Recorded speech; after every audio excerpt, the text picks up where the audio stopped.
principalmente pelos próximos 10 dias, quando tudo vai ser reavaliado. E aí, falando da pandemia, de reavaliação, de avaliação, a gente tem uma entrevista agora aqui no nosso Jornal da Noite, no Imperatriz Online, que você também pode participar, pode perguntar, e é uma entrevista de interesse para todas as cidades do Maranhão. Que bom que tem tanta gente de outras cidades nos acompanhando agora. Produção, vamos colocar na tela aqui a Valéria e também o nosso convidado da noite, que é o secretário Simplício Araújo, secretário de Indústria, Comércio e Energia. Boa noite, secretário. Bem-vindo ao Jornal da Noite no Imperatriz Online. Boa noite. Primeiro eu queria parabenizar o teu trabalho, o trabalho da Valéria, e dizer que realmente vocês estão se firmando como um veículo muito importante para a Imperatriz e para todo o estado do Maranhão. Um grande prazer falar com vocês aqui através do Imperatriz Online. Para a gente é um prazer também recebê-lo, principalmente como o senhor deve estar observando, o senhor que já está acompanhando o nosso jornal desde o início, o quanto tem pessoas de outras cidades também da região, do Maranhão, nos acompanhando. E aí, quando a gente fala na pandemia, os impactos financeiros, os impactos econômicos, eles são muitos, principalmente para a nossa comunidade aqui no Maranhão. Como é que o senhor começa já na nossa entrevista falando sobre futuro? Quais os planos, por exemplo, da sua secretaria para a gente sair dessa situação?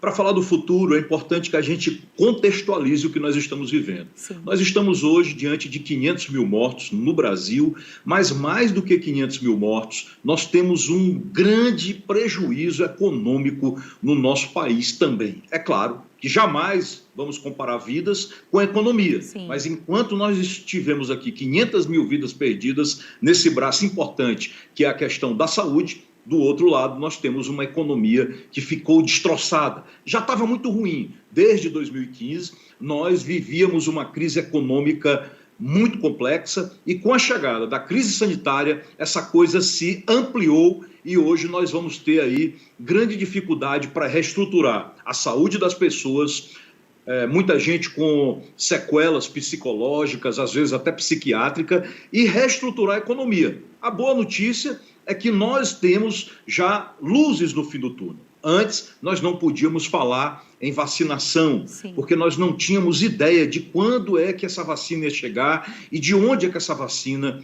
iria vir. Agora, nós já temos aí a certeza de que até o final desse ano, nós vamos ter toda a população até 18 anos vacinada no Brasil e nós temos aí boas notícias também na economia.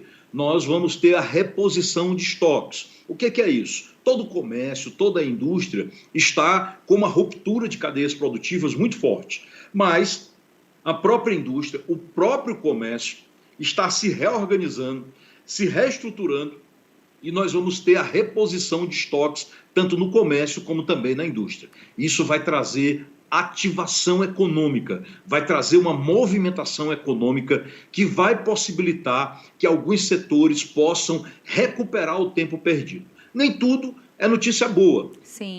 Enquanto nós vamos ter essa reativação da economia, nós vamos passar por problemas ainda na questão da energia elétrica, porque nós não avançamos com os projetos que ampliaria o fornecimento de energia elétrica e quando a gente fala de reposição de estoque, nós estamos falando de indústrias que vão voltar a se movimentar, de comércios que vão ter mais movimentação econômica e isso vai puxar mais energia e nós podemos ter aí problemas no fornecimento de energia. Também vamos ter problema na questão hídrica, porque com a ativação da economia é mais consumo também de água, principalmente no agronegócio, e nós podemos ter aí problemas hídricos e elétricos também nos próximos meses, o que nos anima é que essa movimentação econômica ela vai trazer de volta uma possibilidade de retomada que nós esperamos, Mônica, que não seja uma retomada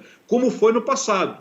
No passado nós tínhamos o que a gente chamava de voo de galinha, ou seja, a economia aquecia e logo, logo ela parava novamente. O que nós esperamos é que o governo entenda que a nossa economia, principalmente depois desse processo pandêmico, ela tem que ter aí um auxílio muito forte por parte do governo federal para que nós possamos reestruturar os negócios e voltar a verdadeiramente crescer nesse país. O senhor falou de todo esse cenário que é nacional, a crise hídrica, de energia, a gente está praticamente chegando na bandeira vermelha 2 na energia, isso para o Brasil inteiro, não é o que vai encarecer ainda mais o custo que a gente já paga nas nossas contas de energia, isso para o Brasil como um todo. Mas aí o senhor falou também sobre essa necessidade de fortalecimento do comércio. Imperatriz é uma cidade que vive muito do comércio. A gente abastece municípios em torno de em um raio de quase 300 quilômetros. E aí uma força muito grande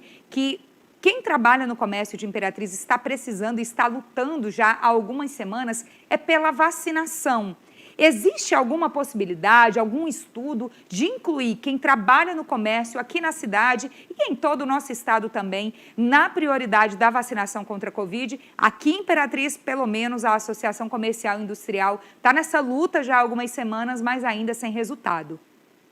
Olha, eu já solicitei ao governador Flávio Dino, ao secretário Carlos Lula e ao comitê que faz a gestão junto com a Secretaria de Indústria e Comércio das restrições e dos apontamentos necessários para que a gente possa atravessar esse período pandêmico, a vacinação dos bancários e também dos comerciários. Acontece que nós temos um Plano Nacional de Imunização e nesse Plano Nacional de Imunização, lamentavelmente e absurdamente, não foi inserido os comerciários, ou mais especificamente, os funcionários de atacados, de supermercados, de mercearias. Sim. E os bancários, que foram pessoas que nunca pararam as suas atividades. Então, semana passada, passou na Câmara dos Deputados, seguiu para o Congresso a aprovação da inclusão dessas categorias no Plano Nacional de Imunização. Nós acreditamos que agora, com essa constância de vacinas que está se tornando um processo mais assíduo, logo, logo, nós vamos ter a vacinação dessas categorias que são muito importantes para o desenvolvimento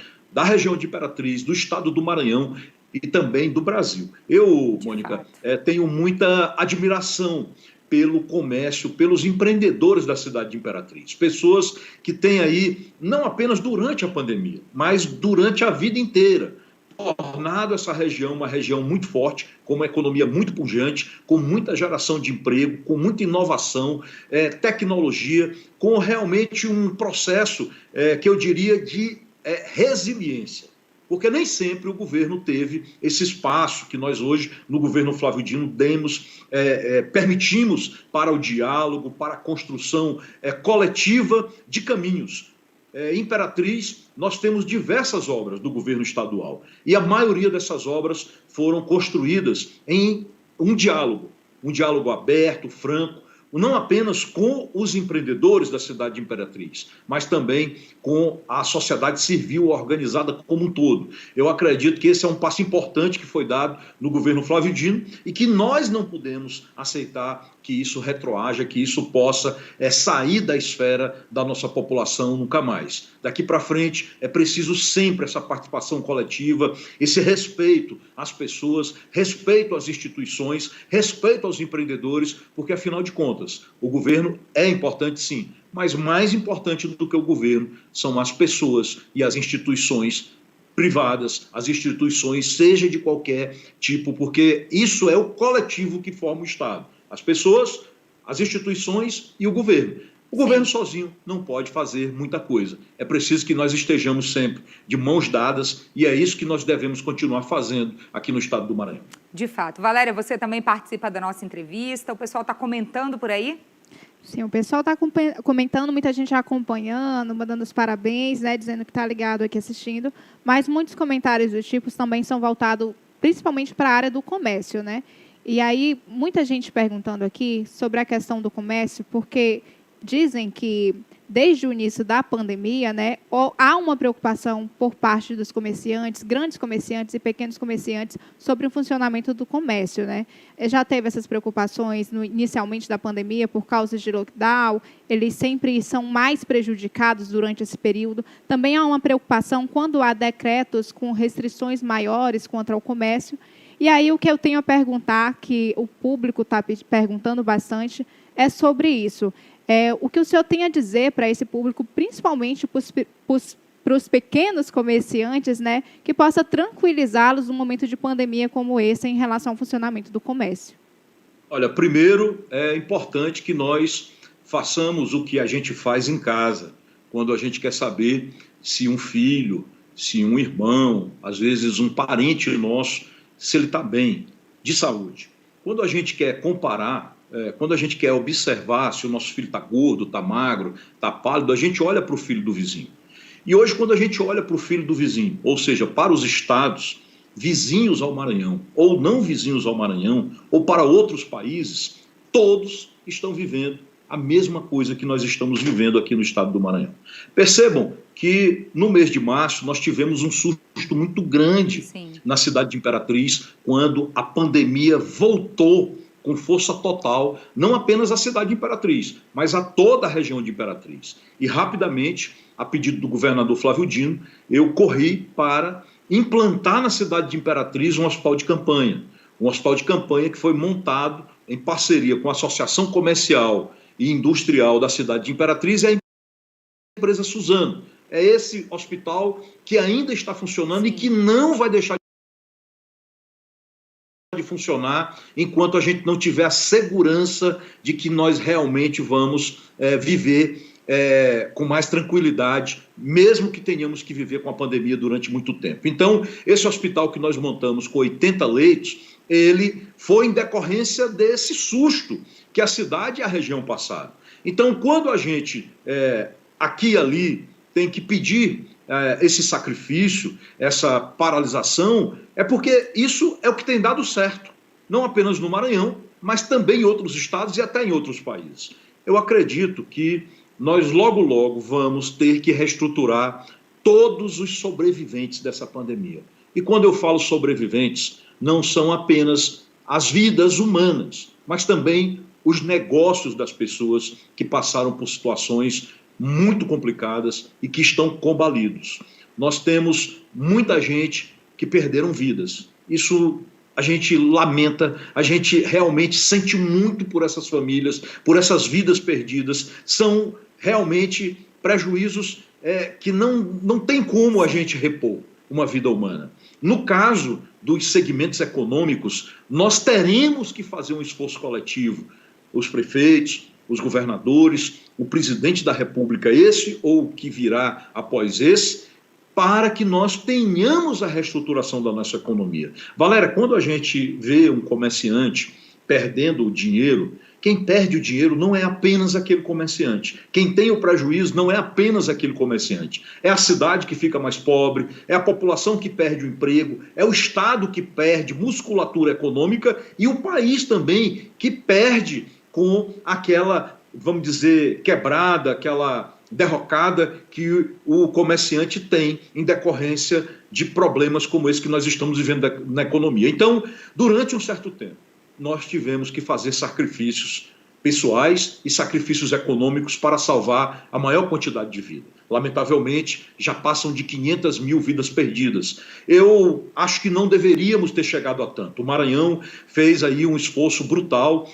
Hoje mesmo aqui em Brasília, onde eu estou, muita gente elogiando o estado do Maranhão, porque nós temos aí a menor taxa de mortalidade do país, mas isso não foi fácil. E não será fácil essa reconstrução. Então, Mônica, Valéria, vocês, que a gente percebe a preocupação de vocês com o coletivo, com a sociedade, nas perguntas, nas colocações, nas matérias que vocês enfocam aqui, nos ajudem. Nos ajudem porque pior do que o que nós estamos vivendo durante a pandemia é o que nós vamos viver no pós-pandemia, quando nós verdadeiramente teremos que ser tão hércules, tão bravos, tão gigantes quanto fomos durante a pandemia para reestruturar a vida das pessoas e a vida do comércio. Nós vamos ter que acelerar esse crescimento, correr atrás do prejuízo, porque, como eu disse, isso não é culpa do comerciante, não é problema apenas do comerciante. Se nós não reestruturarmos o comércio, a indústria nas cidades, nos estados, quem perde é o Brasil inteiro.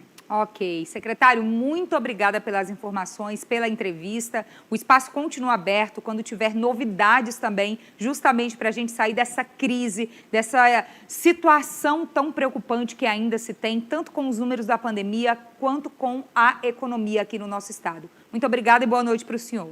Muito obrigado e parabéns mais uma vez pelo trabalho de vocês. Fiquem com Deus e até a próxima oportunidade. Obrigada. Valéria, eu sigo com você agora, porque falando